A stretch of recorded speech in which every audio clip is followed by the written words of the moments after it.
আসসালামু আলাইকুম, welcome back to my channel. আজকের পর্বে তৈরি করে দেখাবো খুব মজার একটি পারফেক্ট ছানার মালাই সন্দেশ। এটা খেতে দুর্দান্ত, একবার খেলে বারবার খেতে মন চাইবে, মুখে দিলেই মিলিয়ে যাবে। খুব সহজভাবে আজকে এই ছানার সন্দেশের রেসিপিটি শেয়ার করছি, আশা করছি আপনাদের ভালো লাগবে। চলুন তাহলে দেখে নিই কীভাবে তৈরি করে নেব। একটা প্লেটে আমি 1 কাপ পরিমাণ ছানা নিয়ে নিলাম। 1.5 থেকে 2 লিটার দুধে আপনারা কিন্তু 1 কাপ পরিমাণ ছানা পেয়ে যাবেন।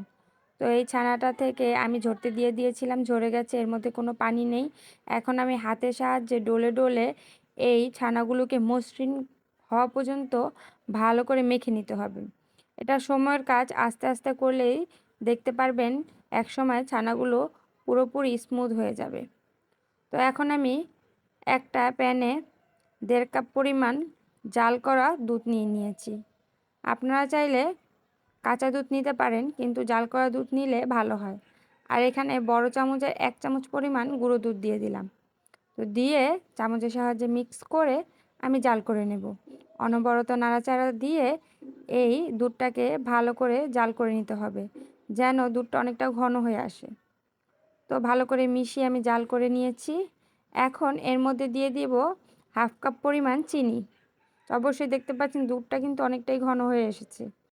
দুধের মালাইটা যখন ঘন হয়ে যাবে তখন এর মধ্যে আমি দিয়ে দিব ছানাটা স্প্যাচুলার সাহায্যে আমি ভালো করে মিশিয়ে নিচ্ছি দুধের সাথে। তো দুধের সাথে এই ছানাগুলো মিক্স করে অনবরত নাড়াচাড়া দিয়ে জাল করতে থাকবো, যতক্ষণ না এই ছানার মিশ্রণগুলো অনেকটা ঘন হয়ে না যায়। অবশ্যই দেখতে পাচ্ছেন এই ছানার মিশ্রণগুলো কিন্তু অনেকটাই ঘন হয়ে গেছে। এই পর্যায়ে যখন অনেকটাই ঘন হয়ে যাবে তখন এখানে আমি 2 টেবিল চামচ পরিমাণ ঘি এর মধ্যে অ্যাড করে দেব। এই ঘিটা অ্যাড করলে দেখা যায় ছানার মিশ্রণটা খুব স্মুথ হয় এবং ঘিয়ের যে একটা অথেন্টিক ফ্লেভার সেটাও পাওয়া যায়, খেতে কিন্তু খুবই মজা হয়। তো চেষ্টা করবেন একটু ঘি দিয়ে দিতে। আর যদি ঘি না থাকে তাহলে সামান্য পরিমাণ বাটার দিয়ে দিবেন, প্রায় 2 টেবিল চামচ পরিমাণ। তো এই পর্যায়ে ছানাগুলো অনেকটাই ঘন হয়ে গেছে। এখন ছানাটা তৈরি হয়ে গেছে।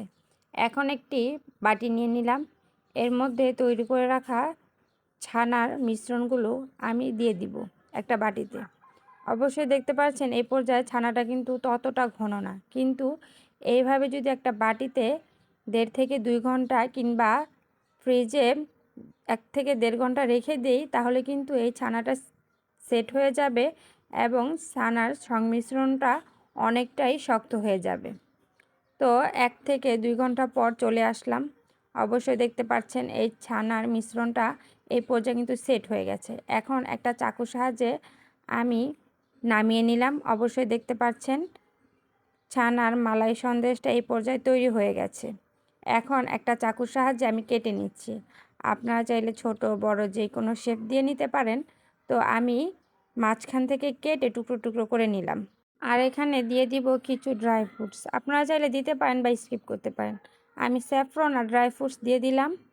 এখন একটা বাটিতে আমি কয়েক পিস ছানার মালাই সন্দেশটা নিয়ে আপনাদের দেখিয়ে দিচ্ছি এই ছানার সন্দেশটা কতটা স্মুথ এবং নরম। খেতে কিন্তু দুর্দান্ত, তৈরি করা খুব সহজ, মুখে দিলেই মিলিয়ে যাবে। খেতে কিন্তু অসম্ভব মজার। অবশ্যই দেখতে পাচ্ছেন। আজকের এই রেসিপিটি যদি আপনাদের কাছে একটু হলেও ভালো লাগে অবশ্যই আমার চ্যানেলটিকে সাবস্ক্রাইব করে পাশে থাকা বেল আইকনটি প্রেস করে দেবেন।